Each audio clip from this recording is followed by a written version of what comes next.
CNSHEA et la Fondation Philippe Sibieude ont convenu de travailler ensemble sur un projet de recherche sur 3 ans sur les apports de la tablette numérique pour des élèves avec troubles du spectre autistique. Et c'est pas mal ça, hein?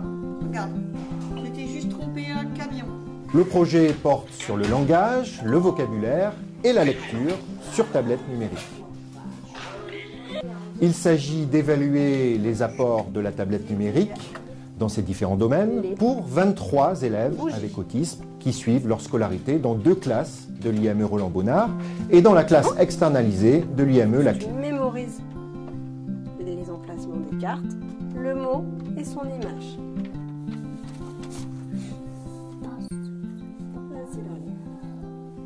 Une comparaison avec le même type d'activité en papier-crayon est menée.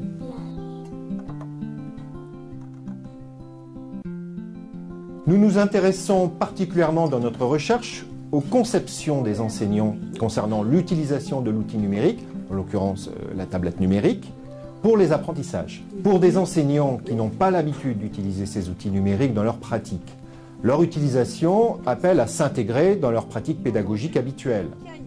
Il s'agit de cerner comment ils pensent intégrer ces outils, comment leur perception de l'intérêt des tablettes va évoluer avec leur pratique. Allez, touche le mot.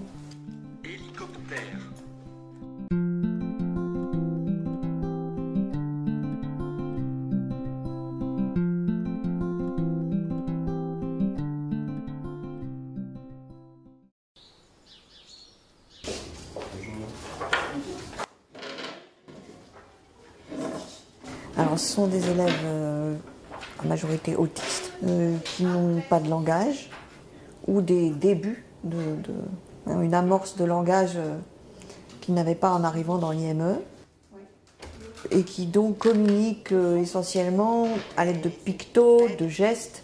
Toute la compréhension verbale est déficitaire. Là, ici, on va la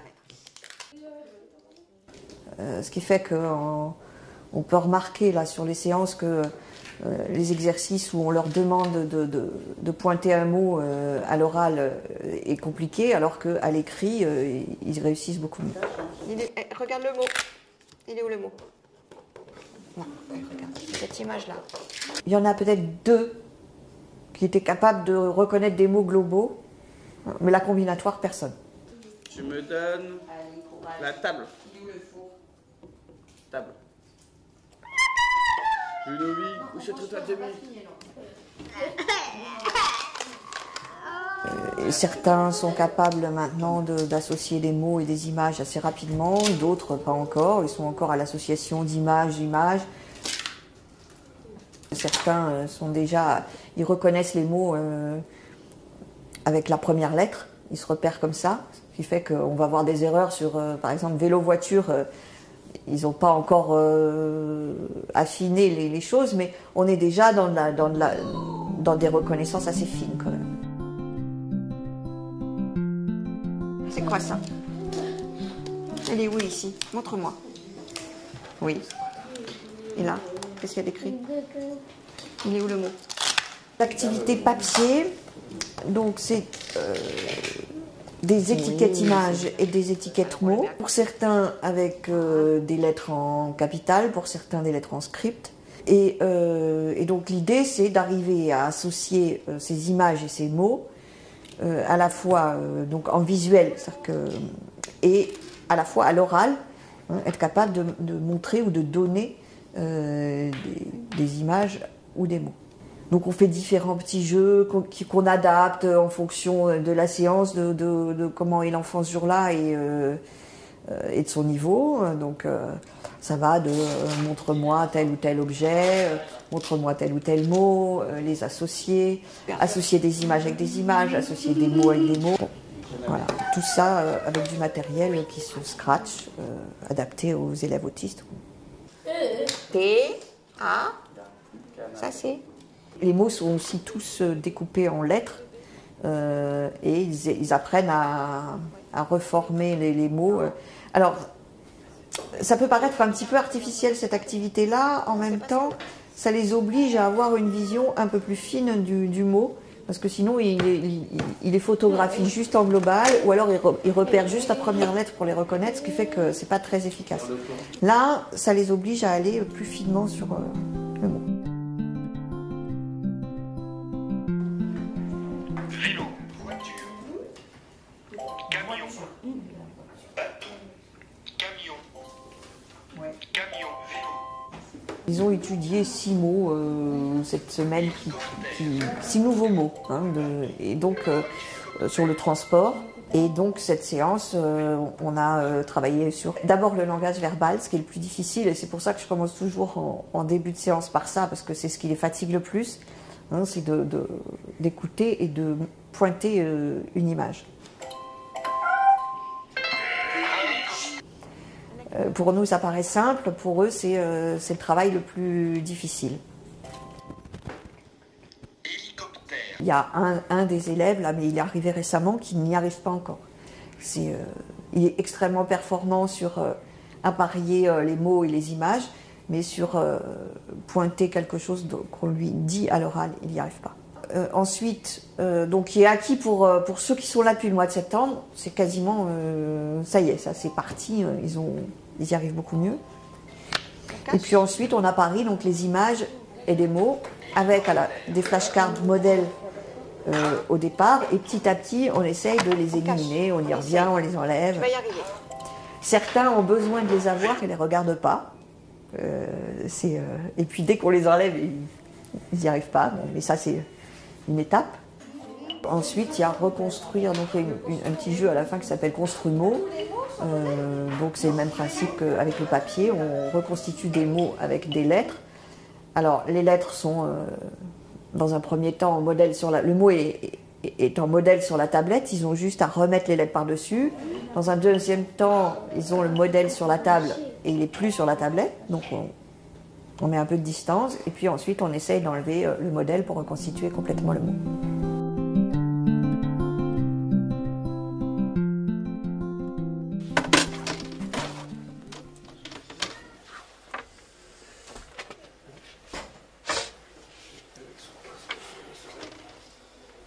Très bien. Chaise.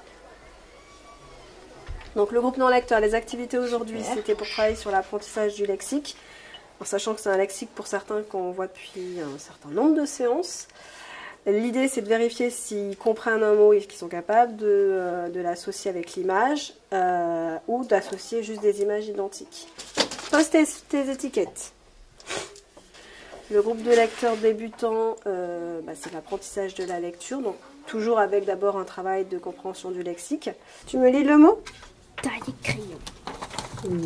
D'accord. Taille, patte.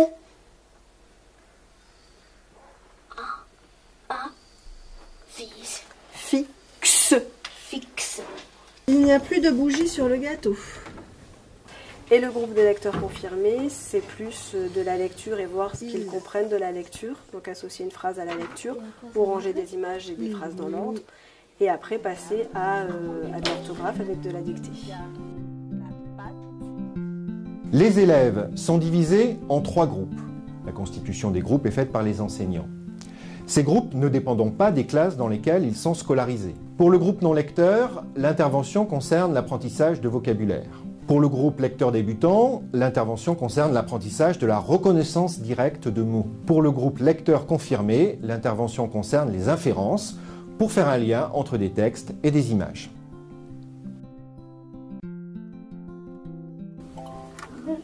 Rue.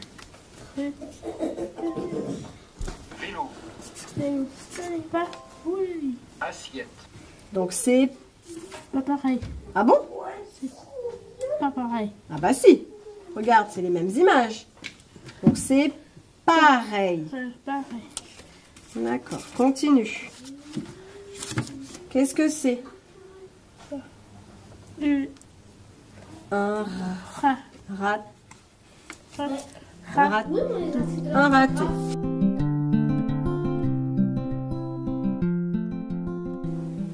Arbre. Oui. Arbre. Arbre. Chaise. mais,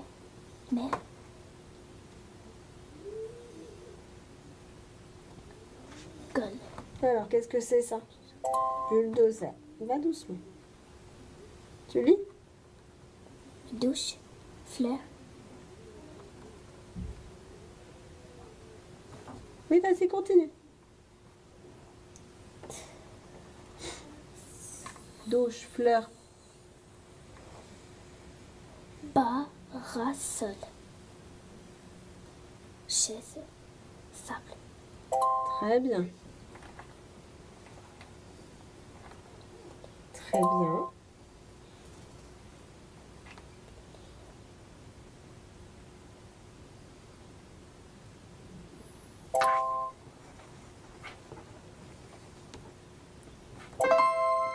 Alors, vélo. Très bien. Voiture. Très bien. Cahier. Là, ça a dit cahier. Tu prends l'image. Voilà.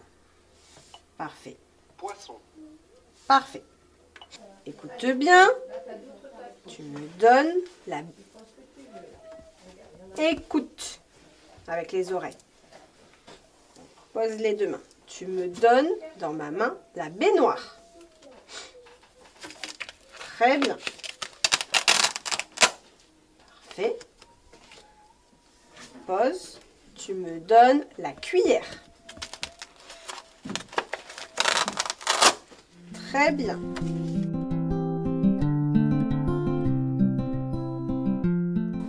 Alors, elle a dicté des mots surépelés.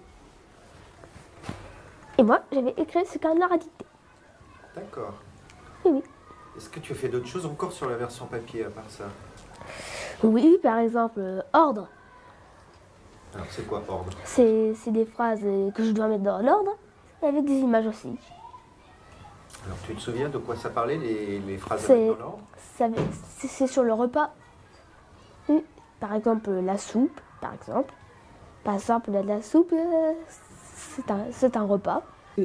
Cette image-là, Oui. elle correspond à quelle phrase? Et ça? Ah ben je sais pas moi. Pas moi non plus. Bah, à ton avis, qu'est-ce qu'elle fait cette dame? Il amène la soupe? Ah bon? Non, je pense pas. Il amène les assiettes? Bah oui, je pense moi. Donc, on va la mettre comme ça. Et alors sur la tablette, qu'est-ce que tu as fait? Ordre sur l'incendie. Alors, raconte-nous ce qu'il fallait faire exactement par rapport à Bah, cet incendie. on décide d'appeler les pompiers. Il faut qu'ils viennent voir des camions pompiers, par exemple. Ça, c'est le premier. Je ne sais pas. Ça, c'est le premier. Qu'est-ce que tu vois sur cette image? Je vois qu'il y a le feu ici. Oui. Et il faut l'éteindre l'incendie. D'accord, alors qu'est-ce qui se passe après? Ça, c'est pas le deuxième. Eh ben non, réfléchis. Ça, c'est le deuxième. Oui, et pourquoi? Qu'est-ce qui se passe? Parce qu'elle appelle les pompiers. Qui? Bah, la dame. Oui. Regarde bien.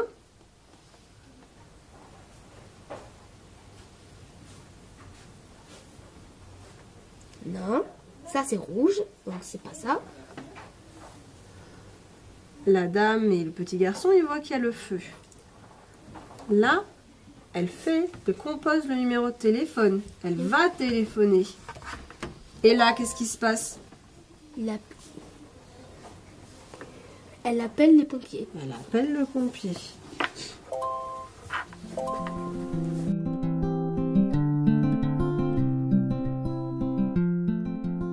Le travail avec les tablettes, ça permet d'aborder certains domaines, notamment le lexique, qui peut être difficile pour certains enfants pour travailler, avec un médiateur autre que le contact humain.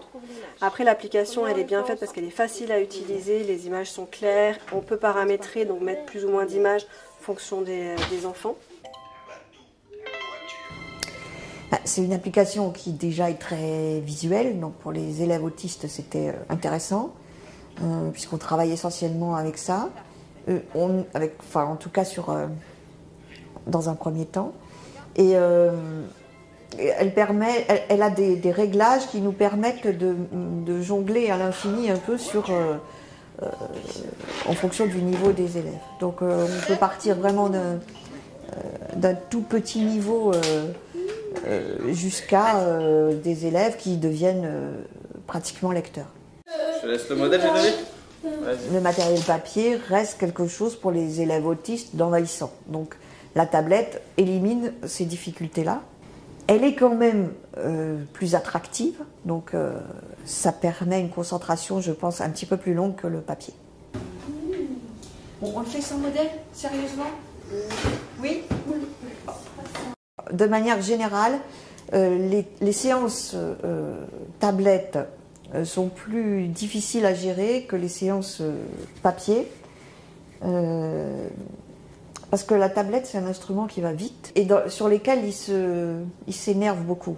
Hein, parce que il s'auto-stimule avec la tablette et du coup, plus ils vont vite, plus la tablette va vite et ça s'accélère. En plus, la tablette en gêne certains parce que quand ils touchent la bonne réponse, l'exercice disparaît ou l'image disparaît. Et ça leur pose problème, ce qui fait que certains nous donnent la bonne réponse en dernier et vont d'abord toucher tous les items qui sont faux. Avec le papier, on a plus d'interaction avec eux. Enfin, moi, je le ressens comme ça. Alors aussi, on n'avait pas l'habitude de travailler avec la tablette, mais pour moi, c'est plus simple de travailler avec le papier parce que c'est plus lent. Pour eux aussi, je pense qu'ils ont moins de stimuli, maintenant qu'ils sont habitués au matériel. Ils se laissent moins envahir par les histoires de papier, etc. Même s'il y a encore des étiquettes qui partent dans la bouche ou qui sont décollées, c'est plus apaisé, les séances papier. Du coup, elles se complètent. Dans un premier temps, la tablette a permis à certains de se mettre au travail, parce que quand on leur mettait du matériel papier sur la table, même à minima, ils jetaient tout, c'était insupportable pour eux. La tablette a permis une concentration et de les mettre au travail. Et ensuite, le retour au papier a permis d'apaiser un peu tout ça.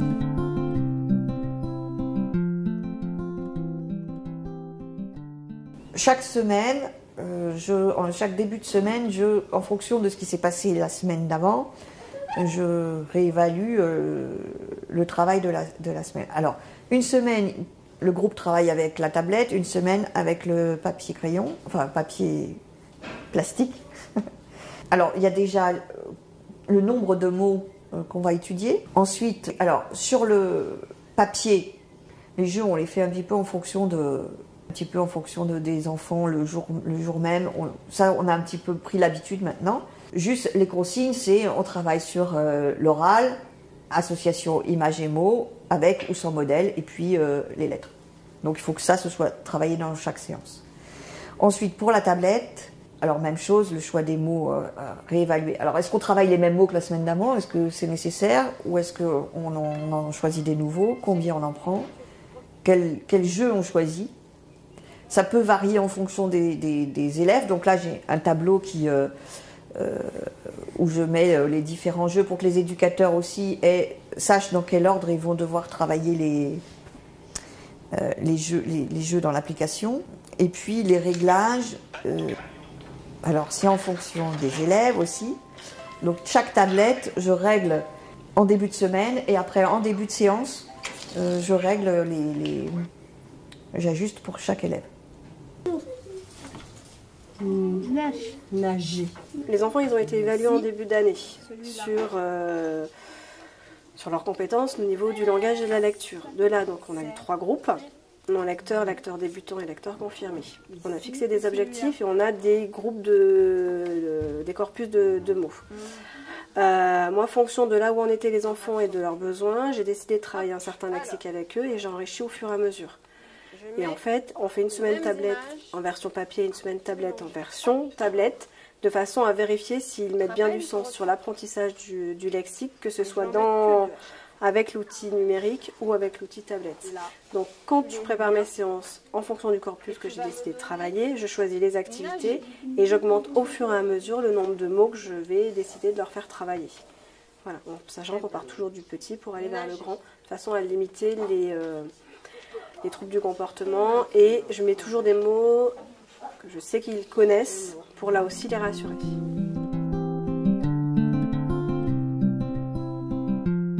Très bien. Sable. Le sable. Parfait. Un bon travail tu as fait. Ils ont tous évolué au niveau de leurs compétences. Pour le groupe des non-lecteurs, c'est déjà d'associer des images parce qu'ils n'étaient pas capables.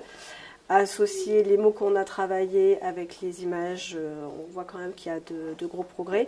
Et puis les non-lecteurs, il y a quand même une émergence au niveau des mots. Alors pas forcément le mot, mais en tout cas l'action qui correspond. Le groupe des lecteurs débutants, il y a une petite fille qui lit maintenant tous les mots, et qui a généralisé parce qu'elle est capable de lire à côté d'autres mots et des phrases. Et le groupe de lecteurs confirmés, il y a des gros progrès dans la compréhension et dans l'orthographe. D'une séance à l'autre, les résultats peuvent être très variables. C'est-à-dire que je peux, par exemple, sur mes tableaux d'évaluation, cocher tout réussi un jour et le lendemain, tout est chuté, parce qu'ils ont du mal à être disponibles tout le temps de la même manière. Ruth, par exemple, qui, au début d'année, était même pas capable de mettre une étiquette scratcher une étiquette, c'était même pas possible. Donc là, elle est capable de porter son regard un peu plus sur les choses, de répondre à la demande, d'être en communication avec nous, parce qu'elle n'était pas du tout aussi au début. Ce que l'on peut déjà constater, c'est que les enseignantes constatent un gain d'autonomie apporté par la tablette, grâce à l'autocorrection immédiate, un temps de concentration souvent plus long que pour des activités similaires en papier-crayon. Certains élèves sont désinhibés, car les traces de leur production n'en sont pas permanentes, comme sur un papier. Mais on perçoit quelques difficultés, comme la précipitation des élèves qui tapent au plus vite sur la tablette, ou toujours dans le même ordre, de gauche à droite par exemple. Voilà, pour les premiers résultats qualitatifs, nous serons à même de voir les résultats quantitatifs en fin de projet.